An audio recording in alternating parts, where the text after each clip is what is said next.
ano?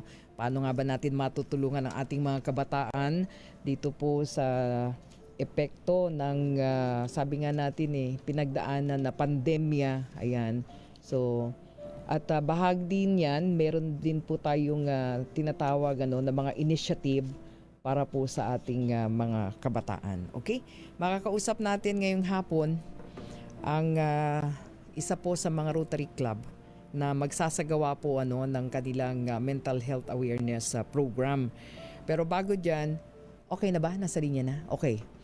Tawagin na natin. Pakilala muna natin ang ating pong mga partner pagdating po sa public service. Ayan, unahin na natin mula po sa Rotary Club of Roosevelt.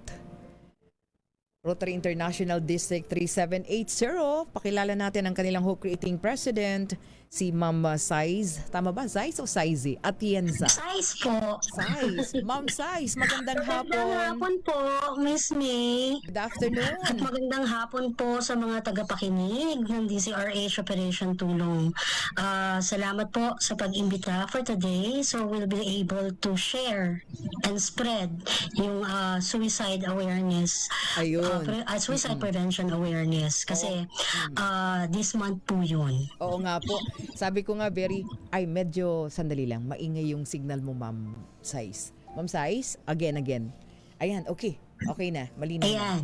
Okay. So Ma'am Saiz, ikaw ay bilang Hope Creating President ngayon, alam ko madami yung programa, pero unang-una muna syempre yung partnership last, I think kahapon po yun I mean Saturday yung sa Rotary Day of Service na ginawa sa Rotary Center ninyo ng Rotary International District 3780 sa may Roses Avenue, Quezon City.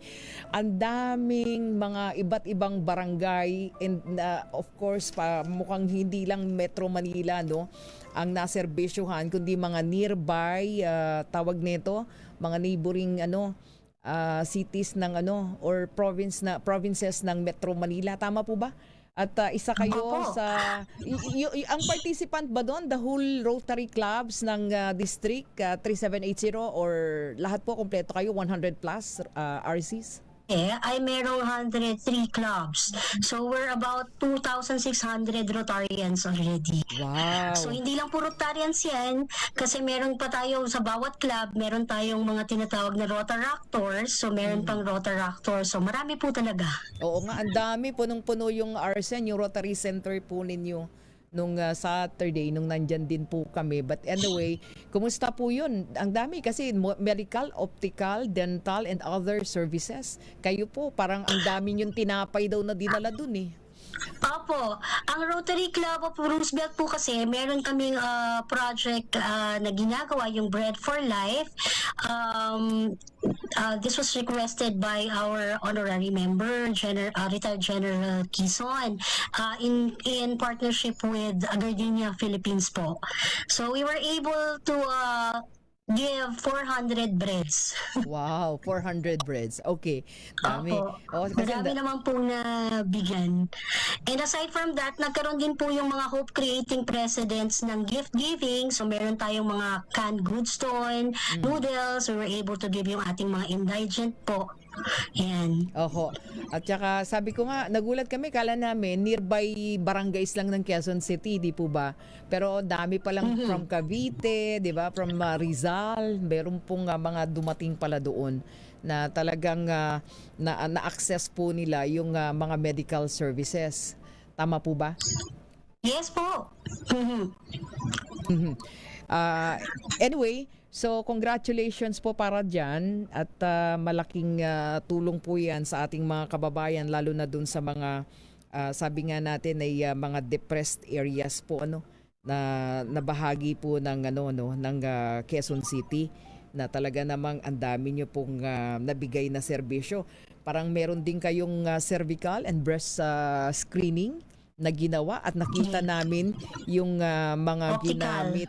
Oo, optical, yung mga ginamit po ninyo na hospital on wheels, pati yung inyong mga mobile diagnostic clinics, ng mga Opo, partner. at may mga surgical din po, yung ating mga minor surgery. Oo nga po. So, congratulations. Of course, with Governor Paul Galang. But anyway, siguro one of these days makakwentuhan din natin ang inyo pong District Governor Paul Galang. Ano? Okay, puntahan natin. Napakahalaga po nitong mental health awareness. Paano po ba ang initiative na ito na gagawin ninyo para matulungan yung ating mga kabataan, lalong-lalo na po, na talaga namang prone po ngayon sa Yung na-mention ko po, ito po, maganda tong platform na to kasi we really wanted po na maging mag-spread tong awareness when it comes to suicide po. Kasi since timely, ito po yung month ng suicide prevention awareness. Bigyan ko lang po ng background a little kasi based on 2021 na survey, data from the Department of Education, meron tayong 404 na students na nag-suicide. So, who ended their lives. Tapos 2,147 yung suicidal attempts at mga 775 nag-undergo na ng guidance counseling. So, medyo alarming po siya talaga, lalo na sa youth. Alarming siya with that kind of rate kasi yung one suicide alone po talaga is too much na po. Yes, What more po kung 404 at tumataas pa. One time po, may nakausap akong principal, yung adopted school, kasi kami naman po, may mga adopted school kami, we call them the Interact, yung ating mga high school and senior high, and we also have yung ating early act na mga grade schools.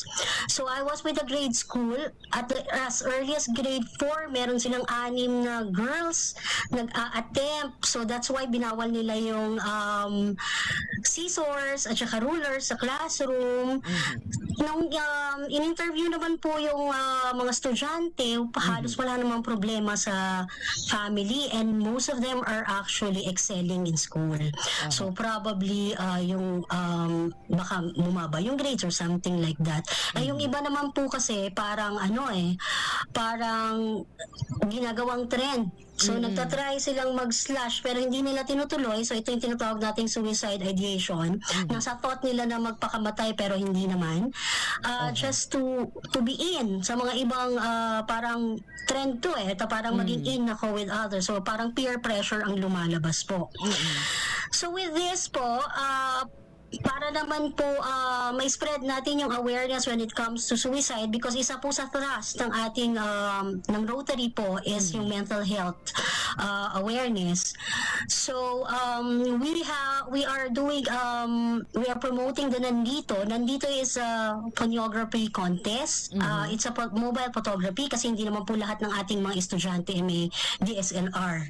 So yung iba po mas malamang po silang gumamit ng phone at saka mahilig na rin po silang mag-selfie, mag-picture. So, to spread the awareness po, magpapa-contest po kami. It's a mobile contest po para sa aming mga interactors. Ito yung ating mga high school, senior high, at saka yung mga rotaractors na nasa college and also high school. They will be submitting photos po. Yung mechanics po na spread na rin po namin sa mga rotaractors and also sa interactors for them to see the mechanics and guidelines po dun sa contest.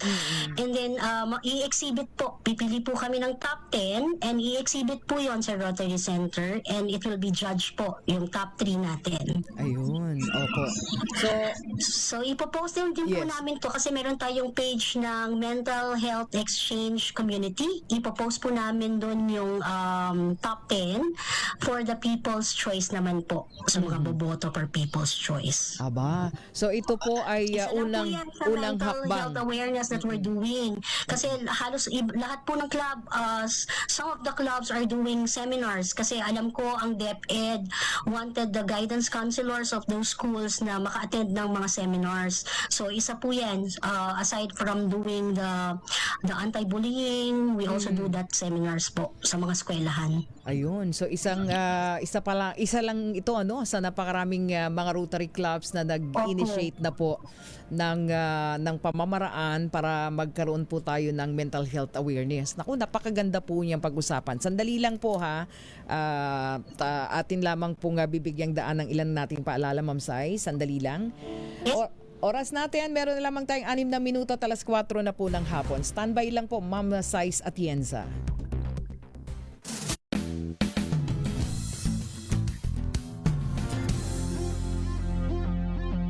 Una na naman ang